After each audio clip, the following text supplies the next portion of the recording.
Hey everybody, Off the Mic Sports Network here. Another edition of Off the Top Rope. Was I get called a lot of things in the chat to some of these videos.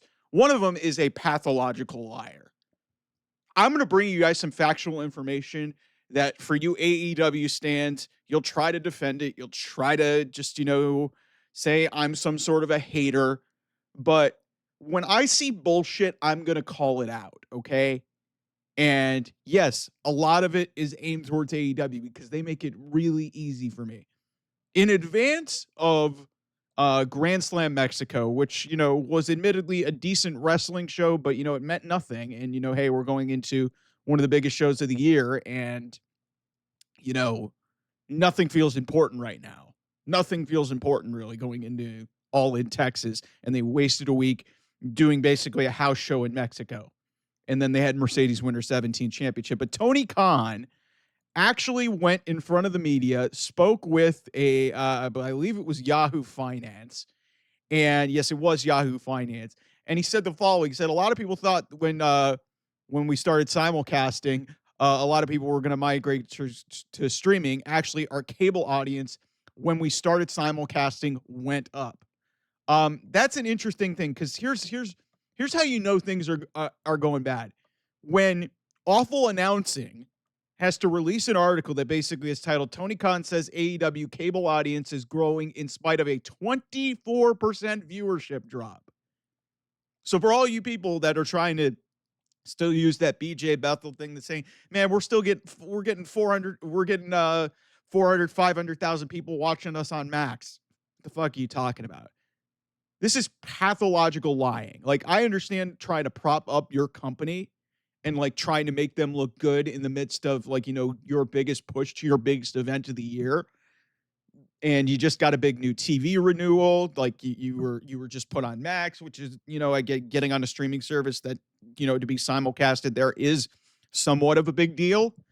But my God, man, like to go in front of the media with cameras rolling, you're wearing an AEW hat. You look like the last pick in the draft. You're trying to make yourself look like this big old tough guy, and you're just spewing lies. And before you guys tell me, Mike, you don't know what you're talking about, guys, the year over year to comparisons. This is very easily accessible information from WrestleNomics,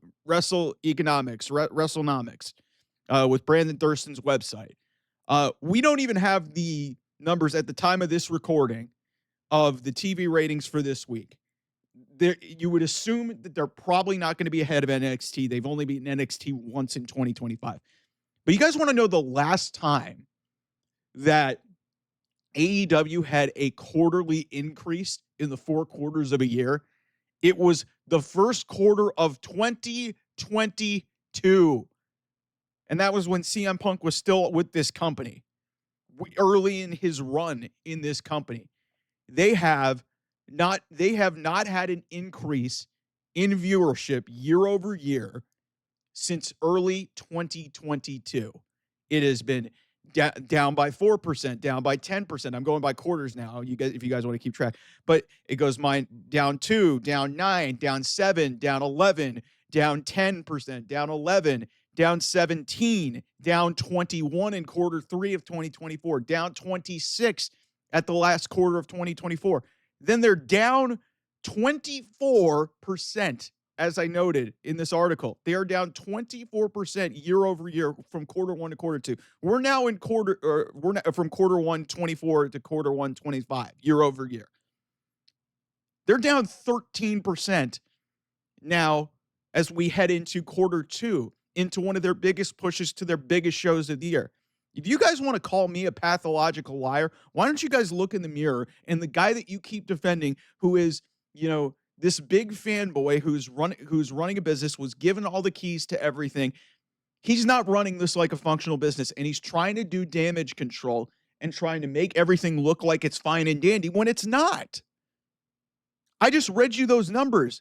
First 2 quarters of this year so far, they're down 24% and down 13%. They have not had an increase since the second quarter, since the first quarter of 2022.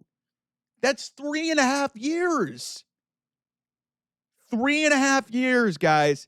since they've had tangible growth.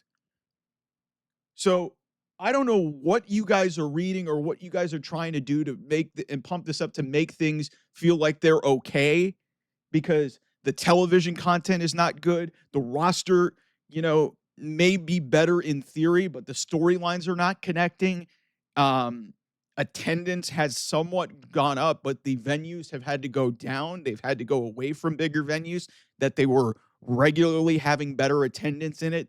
And, in some cases, people in some respects thought that they were going to be like all you people who are going to come at me into the comments and basically tell me that, oh man, Mike, you always are trying to measure this up to AEW and WWE. Why does Tony Khan need to go in front of the media every single time and say, yeah, we're doing great. We're doing great.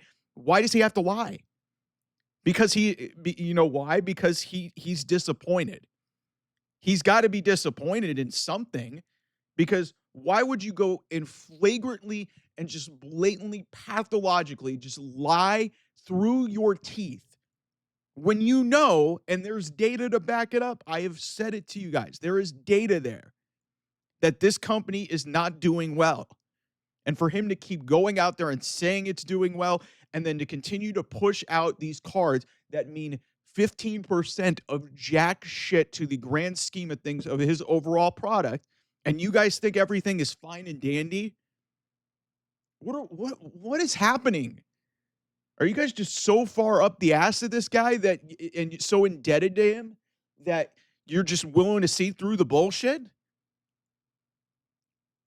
If this was happening in WWE, yes, I would call it out. And yes, there is metrics that show that some of the things have declined in WWE, but there's reasons for that. There's a reason SmackDown has gone down. SmackDown has went from Fox to cable in September. So they were going to have a decline. And yes, their numbers are disappointing. The Netflix numbers have not been nearly at what they were previously. But you know why? They were naturally going to decline after the interest, and we'll see how this goes moving forward. But for Tony Khan to basically say they're doing as well as they ever have, and this is the best year they've had, when there's literally major publications. Awful Announcing is not a small publication. They go through a lot of things and go through a lot of media outlets to report on stories. And they literally clipped this thing and basically said, he was saying, hey, we're doing great, despite nearly having a quarter down year over year. They're down a quarter of their audience year over year. And don't even give me the Max excuse. Max does not even have the same amount of subscriber viewership as Netflix does. It's really astounding to me sometimes what you people believe. Again, I'll call out bullshit. And the reason why a lot of the content on this channel, wrestling related, is related to AEW, and it seems like I'm an AEW hater, is because they make it so easy for me. And there's bullshit that's out, and there's these narratives that keep getting spun that are just not true. I get called a pathological liar for, just having an opinion. Guys, this is an opinion backed up by factual data. If you honestly believe that AEW is doing better than they were a year ago, you are lying to yourself. I gave you the data. Stop making excuses. I am imploring people, please ask for change. Ask for things to get better. Because if not, Tony is just going to think that everything is fine. And even then, he may not even give a shit, because he's already a success in his own mind, because he got a TV renewal. He was able to do this. But please, for the love of God, if you're going to call me a pathological liar for just having an opinion, why don't you point the finger at this guy who is your conquering hero? No doubt, definitely changed the landscape of professional wrestling by bringing in AEW. But what the fuck has he done since CM Punk and Cody Rhodes left? This company really around this, that coincides, that 2022 quarter that I told you guys, that coincides with when Cody Rhodes left. Think that's an accident? No. Anyway, thanks so much for watching. I'll see you guys. Bye-bye.